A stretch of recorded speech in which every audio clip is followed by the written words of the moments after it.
Hello guys, welcome to the vlog today. Papakita ko sa inyo ang tour sa Bernie's Resort. So, right here is the pool area.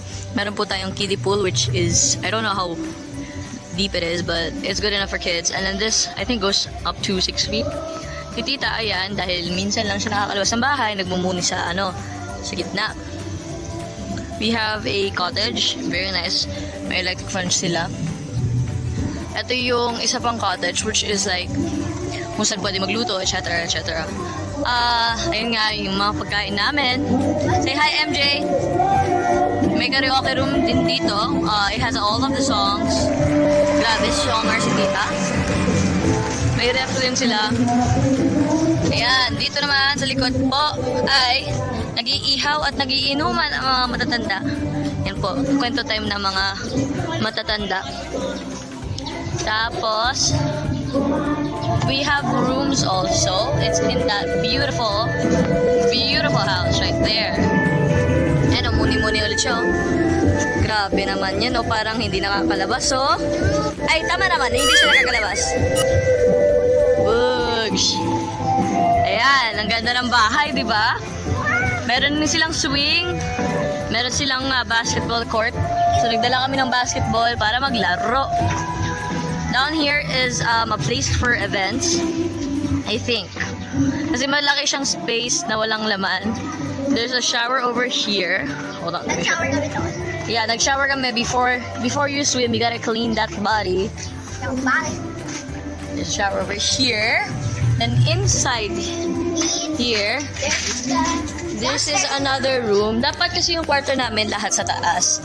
But since Tita, it will be hard to bring upstairs. Dito yung isang room. Then, we have another ihawan. Dirty kitchen. Here. Oh my God, why is the flashlight on? I just realized that.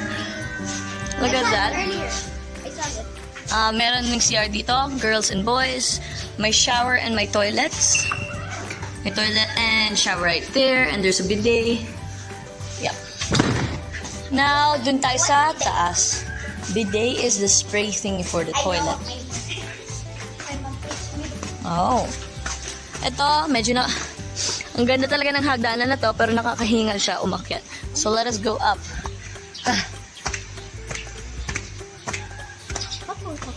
Which room are we staying at, MJ? The left room, right? Because there's a lot of rooms and it's all big. This is the sofa. Like the living room area. Kwarto ba natin? Ay, hindi. Nakalock. So, that's not available. This one, let's find out if this is a room. Hindi rin. Nakalock po. This one is a room on the left. Further side, which has a lot of beds. At may aircon. Kaya nalalamigin ako. Nalalamig cigar. Nilalamigan ako. Teka lang. Basa yung damit ko. So cold. Ayoko magkaroon ng sakit. Then right here is a sort of prayer room. I don't know what that is. I think that's where they put all the bed sheets. But yeah, we have a prayer room.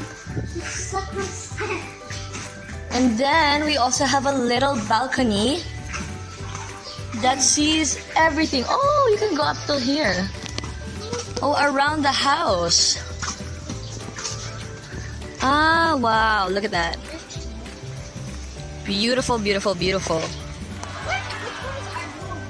The left one, the one that we opened, that we went inside then. There we go. Look at that. Yep, one room. I mean, there's a lot of beds, so it's fine. And we also have the downstairs room. There's also a mirror. Let's go down na. Be careful, it's a very, very steep.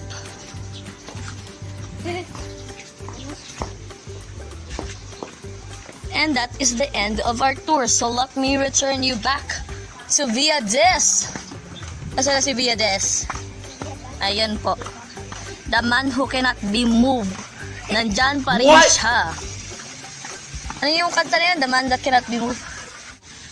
Ang ganda ng paligid guys. Ang sarap dito magmuni-muni. Lalo na dun sa Kubo, ang ganda doon. That one. Yun, mahangin. Tapos malamig yung hangin. At ang ganda ng view dahil maraming puno. Sana mamaya lumabas yung moon.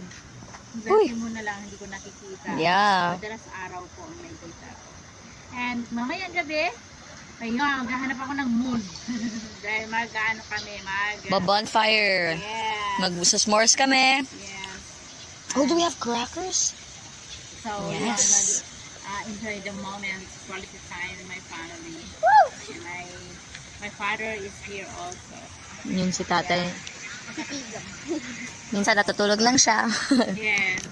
So, thank you guys and thank you for watching. And hindi pa tapos. We'll continue the video. Guys, ako na ngayon na may hawak ng phone. Kung kanina nag-tour ang aking pamangkin. Tinorn kayo,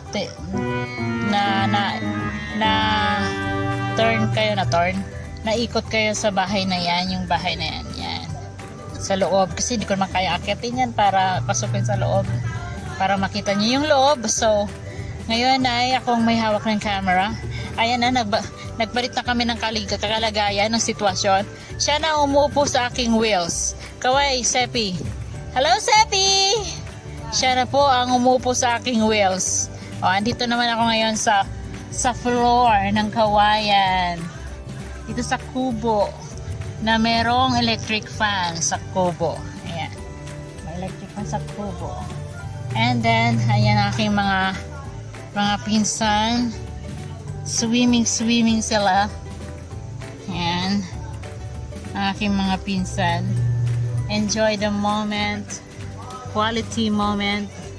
Dito sa... Saan tayo? Kalimutan. Bernice Place Resort. Yan, nandito kami sa Bernice's Place Resort. Ayan, ang ganda dito guys kasi ang daming puno. Napapaligiran ako ng mga maraming puno. Kasi naman, my life is always on the floor at laging tago. Minsanan lang po ako makita ng puno. At ang ganda, pagdating ko dito all green. Napakataba ng lupa dito, pati yung mga palayan. Sabi ko, wow, ang ganda ng kulay ng palayan, green na green. Yung dinadaanan namin kanina sa road, sabi ko, ang ganda, probinsya. Ang sarap mamuhay sa probinsya ng magandang preskong hangin at everything is green sa iyong mga mata. Napakaganda. Yan. Kulang na lang dito guys, dagat. At dahil sa malayo sa dagat, swimming pool na lang. Pero ang ganda ng swimming pool nila. Ayan, ganda. Ang swimming pool nila. And I'm also here. Tuba. Yeah, Tuba. And sa Bisaya, Sumsuman. Sa Tagalog, Pulutan. At with Tuba. Sa English, red wine. Coconut red wine. Sa Bisaya, Tuba. Oh. Yan, coconut wine, coconut red wine. Yan. Okay. Ano bang kulay nito? Meron bang transparent? Oh, meron transparent, nakatikim na ako. Oh. Yun ang walang mix yun ako. Walang dumog yun. Oh. Puti. Parang sukang puti. Nakatikim na ako niya nung 8 years old pa lang ako, pinainom ako ni Lola, yung puting tuba. Ay, grabe, akala ko soft drinks. So, nakadalawang baso na ako, tulog pagkatapos kuminom. Sabi ko, hala, tuba pala yun. Kaya lang naman siya nagkakakulay, may nilalagay sila nito eh. Dumog. Oh. Dumog ng pulas. Oo, akala ko nga ay ang tuba ay paglipas ng mga ilang taon, nag-iiba siya ng color. Di pala, Dumog. may nilalagay pala sila kasi ang totoong tuba, white talaga siya. Tas hindi ko alam kung anong ginagawa nila, bakit may lambanog. Gawa din niya sa tuba, di ba? Sa coconut. O, evaporation yun. Oo, yun. So, Steam yun, steam. Ginawang steam. niluluto yun? Luto, steam. Sinasalo. Yung parang patak. Evaporation process. Oo nga, yung patak niya. Yung tagdo niya, Oo. tubig. Salad. So, So mahirap pala yung lambanog ng yun. trabaho. Niluto yun. Parang pinasingaw ba? Pinabukal. Yung kanya, didaan sa tubo yung, di ba? Pan tubig-tubig. Yun ang. Ngayon ko lang alam, mas maproseso pa pala ang ito, lambanog. Kasi ito, may nakita na akong farm sa tuba. yung naglayat-layat sila, yung Diyan sa Quezon. mga, Nagtuwayan ng kawayan. kawayan. Sa Quezon yan. Quezon. Nakikita na ako, sabi ko. Hindi na bababa. Sabi ko, ang galing kung hindi ka takot sa height. Masira yung kawayan. Pwede- Tapos magawa ka ng kawayan, nakit trabaho sa taas. Kaya nga, sabi ko, pero mabilis yun na pag-harvest. Kaya lang mga tauhan mo, bawal mabibigat ang katawan na. Parang yatang kaunti lang diferensya kasi pagpunta mo dito, Ah, kung ibaba mo yan, kumababa ka na. ah. Kung akyat ka, parang sabihin, times 2 lang. O hindi times 2 kasi pag lupa ka, safety ka na eh. Akyat ka ulit. Kaunti lang ang diferensya kung tingnan. Magawa ka pa ng kawayan. Paano pag ilagay mo sa taas, kung ikaw lang isa, hindi mo kaya. Naman. Kasi kabilaan itong puno-puno. Iko-connect mo sila Connect mo sa kabila. Iko-connect Mabuti kung isang piraso lang. Mm-mm. Sa piraso di mo kayang katawan. Mayroon ako nakita gumawa ng tulay Tuloy. Tinulay-tulay yung... Tatlo o apat ilagay mo. Mga 2 taon lang yun, wala na. Bagsak na, plate ulit.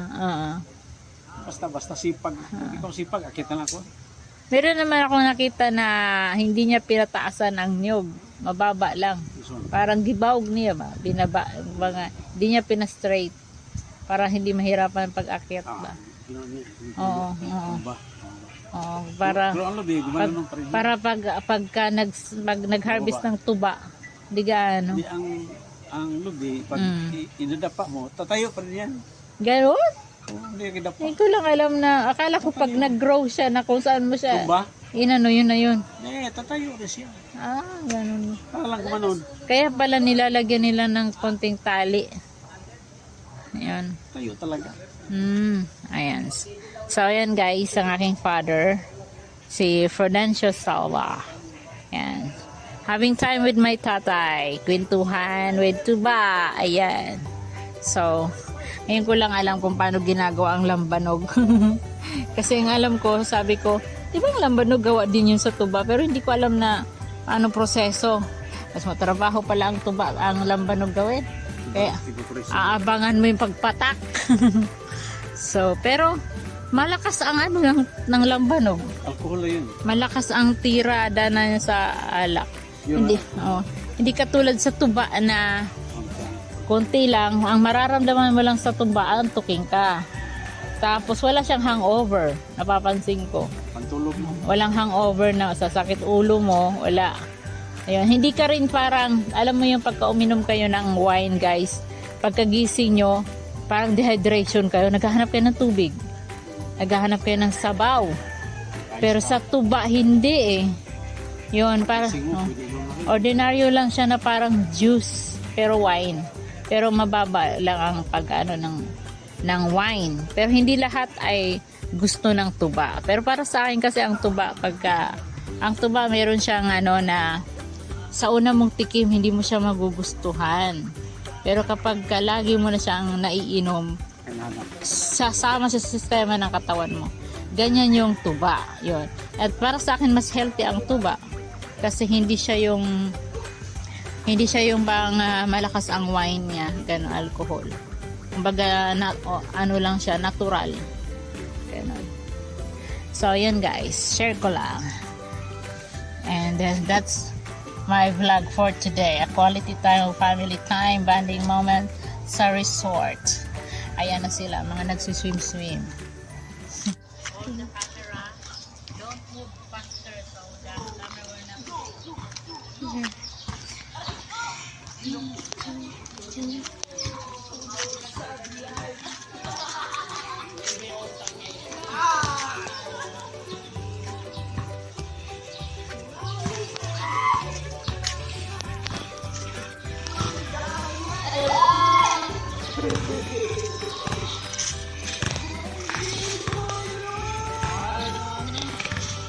Ready.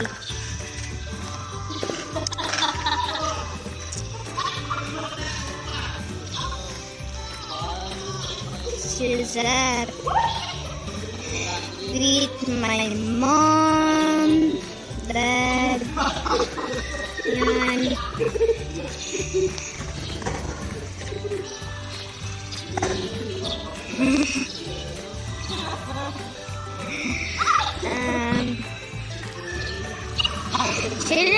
swimming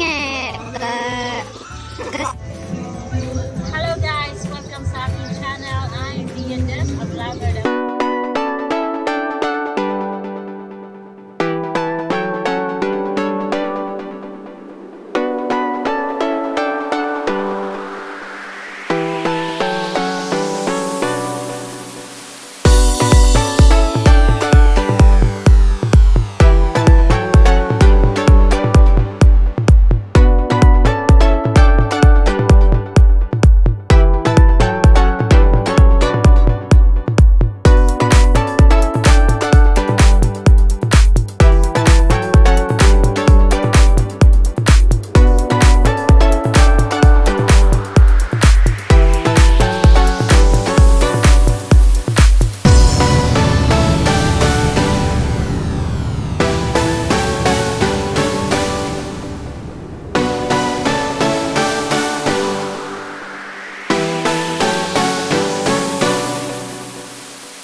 diba? Ang ganda ng view ko dito. Ang ganda ng kubo na to.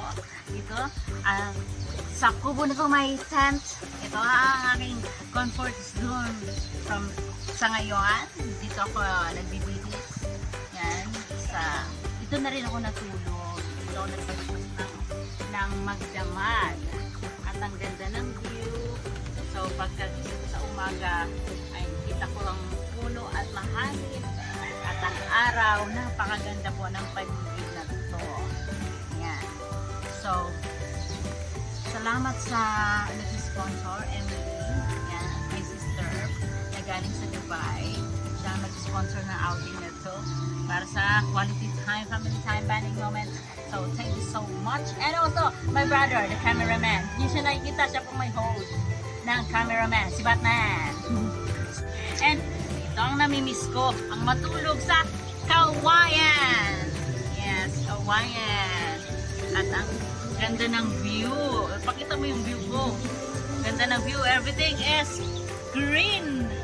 Mapuno, mahangin po dito. Ang sarap magmuni-muni pag-ising sa umaga. Ayan, ito ang natulog. Sarap magkape. Ang ganda ng kapaligiran. Naman, gusto mo nang magmuni-muni with kapayapaan. Dito ang ganda. Diba? Ang ganda dito guys. Nice.